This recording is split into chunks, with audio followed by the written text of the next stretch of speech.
A cirurgia ao joelho que nunca aconteceu.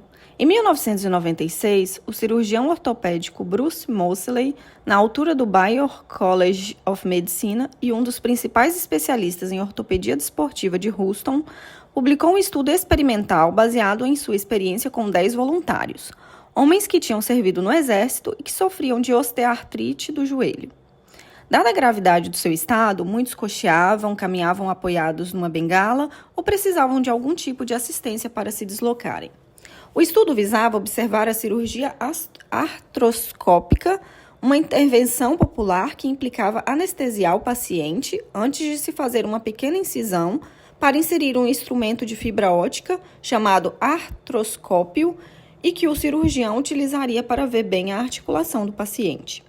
Na cirurgia, o médico rasparia e limparia a articulação para remover fragmentos de cartilagem degenerada, que muito provavelmente seriam a causa da inflamação e da dor. Nessa época, cerca de 750 mil pacientes eram submetidos a essa cirurgia todos os anos. No estudo do Dr. Moseley, 2 dos 10 homens iam fazer a cirurgia padrão, chamada desbridamento, em que o cirurgião raspa pedaços de cartilagem da articulação do joelho. 3 iam submeter-se a um procedimento chamado lavagem, em que se injeta água em alta pressão pela articulação do joelho, lavando e arrastando com ela o material artrítico decadente. E 5 iam fazer uma cirurgia fictícia, em que o Dr. Moseley cortaria sabiamente a pele com um bisturi, suturando-a depois sem realizar nenhum procedimento médico. Esses 5 homens não teriam direito à artroscopia, raspagem de articulação, remoção ou lavagem de fragmentos ósseos, só a uma incisão e pontos. O início de cada uma das 10 intervenções era exatamente o mesmo. O paciente era levado para a sala de operações, onde recebia uma anestesia geral, e o Dr. Moseley preparava-se. Ao entrar na sala de operações, o cirurgião encontrava um envelope selado com a informação do grupo que fora aleatoriamente atribuído ao paciente. Assim, o Dr. Moseley só saberia o conteúdo do envelope depois de o abrir. Após a cirurgia, os 10 pacientes do estudo relataram mais mobilidade e menos dor. Aliás, os que foram submetidos à cirurgia a fingir estavam tão bem como aqueles a quem tinham feito debridamento ou lavagem. Não se notava diferença nos resultados, nem 6 meses mais tarde. E 6 anos depois, quando foram entrevistados, 2 dos homens que tinham sido submetidos à cirurgia placebo disseram que ainda caminhavam normalmente, sem dores e com maior amplitude de movimento. Além disso, afirmavam-se capazes de realizar as atividades cotidianas que antes da cirurgia, 6 anos antes, se viam impossibilitados de fazer. Os 2 homens sentiam que tinham recuperado a vida. Fascinado com os resultados, o Dr. Moseley publicou outro estudo em 2002, com a participação de 180 pacientes que tinham sido seguidos durante 2 anos após as cirurgias. Mais uma vez, os 3 grupos apresentaram melhorias, com os pacientes a voltarem a andar sem cochear nem sentir dores, logo depois da cirurgia. Mas, mais uma vez também, nenhum dos 2 grupos de pacientes que realmente fizeram a cirurgia melhorou mais do que os pacientes que receberam a cirurgia placebo. E esse cenário ainda se mantinha ao fim de 2 anos. Seria possível que esses pacientes tivessem melhorado apenas por terem fé e acreditarem no poder de cura do cirurgião, do hospital e até da resplandecente e moderna sala de operações? Teriam eles, de alguma forma, visualizado a vida com o joelho totalmente recuperado, rendendo-se a esse possível resultado e acabando por entrar literalmente por ele dentro?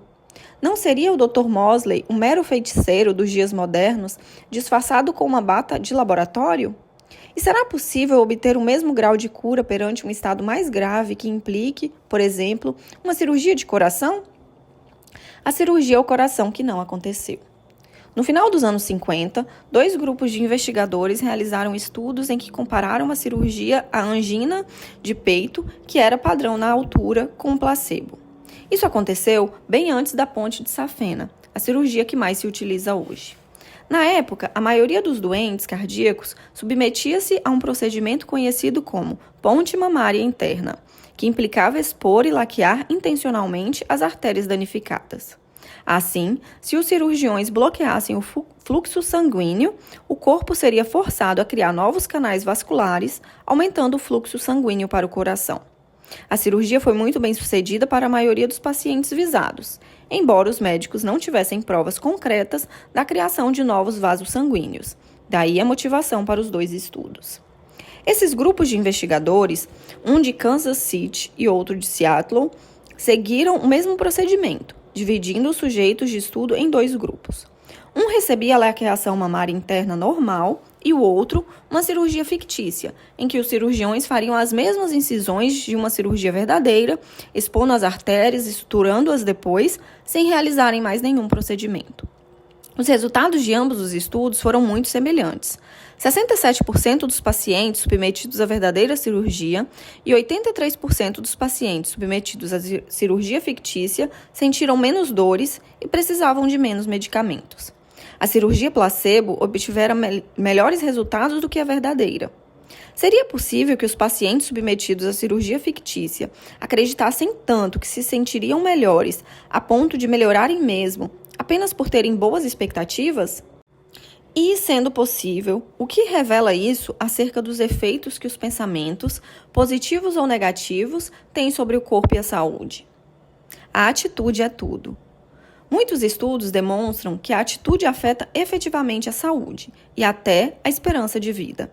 Por exemplo, o Mayo Clinic publicou um estudo em 2002 que seguiu 447 pessoas durante mais de 30 anos e que revelou que os otimistas eram física e mentalmente mais saudáveis. Otimista significa literalmente o melhor, o que sugere que essas pessoas centram a atenção no melhor cenário futuro. Mais especificamente, os otimistas tinham menos dificuldade nas atividades diárias, devido à sua saúde física ou ao seu estado emocional. Sentiam menos dores, eram mais energéticos, lidavam melhores com as atividades sociais e passavam uma boa parte do tempo mais felizes, calmos e tranquilos. Essa conclusão está alinhada com outro estudo da Mayo Clinic, que seguiu mais de 800 pessoas durante 30 anos e que demonstrou que os otimistas vivem mais tempo do que os pessimistas. Investigadores da Yale seguiram 660 pessoas com idade igual ou superior a 50 anos durante 23 anos. E descobriram que as que tinham atitude positiva sobre o envelhecimento viviam pelo menos mais 7 anos do que as que tinham atitude negativa. A atitude influenciava mais a longevidade do que a tensão arterial, os níveis de colesterol, o vício do tabaco, o peso corporal ou a prática de exercícios físicos. Outros estudos observaram mais concretamente a saúde cardíaca e a atitude. Mais ou menos na mesma época, um estudo da Duke University acompanhou 866 pacientes com problemas de coração, concluiu que os que sentiam regularmente mais emoções positivas tinham mais 20% de hipóteses de ainda estar vivo 11 anos depois do que os que tendiam a sentir mais emoções negativas. Mais impressionantes ainda foram os resultados de um estudo de 255 estudantes da Escola de Medicina de Geórgia, que foram acompanhados durante 25 anos. Os mais hostis acusaram uma incidência 5 vezes superior de doença cardíaca. E um estudo de Johns Hopkins, apresentado nas sessões científicas da American Heart Association em 2001, demonstrou que manter uma atitude positiva pode ser a proteção mais forte até agora conhecida contra a doença cardíaca dos adultos e de risco por questões genéticas. Esse estudo sugere ainda que ter a atitude mais correta pode ser tão ou mais importante do que comer bem, praticar exercício físico adequado e controlar o peso. Como poderá o nosso estado de espírito diário, seja ele mais alegre e amável ou mais hostil e negativo, contribuir para a nossa esperança de vida? Poderemos alterá-lo? E neste caso, poderá o novo estado de espírito anular o condicionamento da nossa mente pelas experiências passadas? Ou poderá a expectativa de uma coisa negativa contribuir para que ela aconteça mesmo? Enjoo antes da agulha. Segundo o National Cancer Institute, cerca de 29% dos pacientes que fazem quimioterapia sofrem de um problema chamado náusea antecipatória, quando são expostos a cheiros e imagens que lhe recordem os tratamentos. Cerca de 11% sentem-se tão mal antes dos tratamentos que chegam a vomitar. Enquanto alguns pacientes de câncer começam a sentir-se enjoados no carro, a caminho dos tratamentos e ainda antes de entrarem no hospital, outros vomitam na sala de espera. O estudo de 2001 do Cancer Center da Universidade de Rochester concluiu que a expectativa da náusea era o indicador mais forte de que os pacientes a sentiriam. Os dados dos investigadores revelaram que 40% dos pacientes de quimioterapia que pensavam que se sentiriam mal, porque os médicos os tinham alertado para a possibilidade de se sentirem mal depois do tratamento, começaram a sentir náuseas antes da administração do tratamento. Mais de 13% dos que diziam não saber bem o que esperar também se sentiram mal. Já de entre os pacientes que não esperavam ter náuseas, nenhum se sentiu mal. Como é que algumas pessoas se convencem tanto de que se sentirão mal com os fármacos da quimioterapia que acabam por se sentir mal ainda antes de lhes administrarem? Será possível que seja o poder do pensamento o que as faz sentir mal? E sendo assim, esses 40% dos pacientes de quimioterapia não poderiam, pelo contrário, sentir-se bem, alterando simplesmente as expectativas que têm sobre o estado de saúde ou de como será o seu dia? Não poderia esse pensamento de que a pessoa aceita fazê-la se sentir melhor? Desaparecimento dos problemas digestivos. Há não muito tempo, quando estava prestes a sair do avião em Austin, conheci uma mulher que estava a ler um livro que me chamou a atenção. Estávamos de pé, à espera de que nos deixassem embarcar, quando vi o livro no saco dela. O título continha a palavra crença. Sorrimos um para o outro e perguntei-lhe de que se tratava o livro. Cristianismo e fé, respondeu. Por que pergunta? Expliquei-lhe que estava a escrever um livro sobre o efeito placebo e que era sobre a crença. Vou contar-lhe uma história, disse ela. Começou por me contar que, anos antes, lhes tinham diagnosticado intolerância ao glúten, doença celíaca, colite e diversas patologias, entre as quais dores crônicas. Tinha lido sobre essas doenças e consultado os diferentes profissionais de saúde. Aconselharam-na a evitar determinados alimentos e receitaram-lhe alguns medicamentos. Ela seguira todos os conselhos e tomara todos esses medicamentos, sem, contudo, deixar de sentir dores em todo o corpo. Além disso, não conseguia dormir, tinha urticária, graves problemas digestivos e sofria de diversos sintomas desagradáveis. Então, passado alguns anos, consultou um novo médico, que a mandou fazer análises de sangue. E os resultados das análises foram negativas para todas essas doenças. No dia em que descobri que, afinal, era uma pessoa normal, sem qualquer problema de saúde, pensei para comigo, estou ótima, e deixei de sentir todos os sintomas que até então sentia. Passei imediatamente a sentir-me em excelentes condições e a poder comer o que quisesse, contou-me, entusiasmada. Sorrindo, acrescentou, acredita nisso? Se é verdade que aprender nova informação que nos leva a dar uma volta de 180 graus no que acreditamos sobre nós próprios contribui para o desaparecimento dos nossos sintomas, então, o que é que se altera no nosso organismo e faz com que isso aconteça?